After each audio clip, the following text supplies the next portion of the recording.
అంటే మీరు అన్నది నిజమే సార్. అంటే ఇప్పుడు చాలామంది ఏంటంటే ఒక కంఫర్ట్ జోన్ ఉంటే అది కొంచెం వచ్చింది కదా, కంఫర్ట్ జోన్లో ఉంటే సక్సెస్ అంత ఈజీగా రాదు. అది కొంతమంది సక్సెస్ అని కొంతమంది ఫీల్ అవుతారు.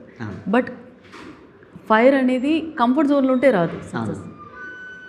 ఏం చెప్తారు sir, success or comfort zone ఏది? కంఫర్ట్ జోన్ వదిలేస్తేనే సక్సెస్ అంటారా? కంఫర్ట్ జోన్ వదిలి తీరాలి. మనకి శాస్త్రాల్లో కూడా ఒక విద్యార్థి గృహత్యాగి అని ఉంటుంది. గృహాన్ని త్యాగం చేయాలి. గృహం అంటే సౌకర్యం అనమాట.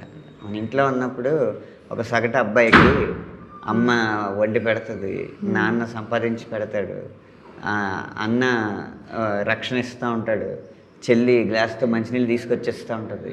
ఇన్ని వచ్చినప్పుడు ఆడికి బద్ధకం తప్ప విజయం రాదు.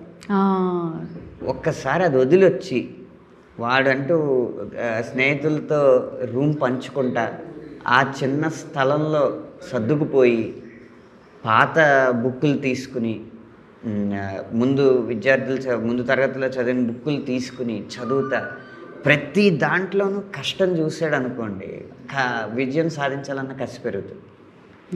కాబట్టి ఎవరు కూడా నేనైనా ఈరోజు కంఫర్ట్ జోన్లో ఉంటే విజయం సాధించలేను.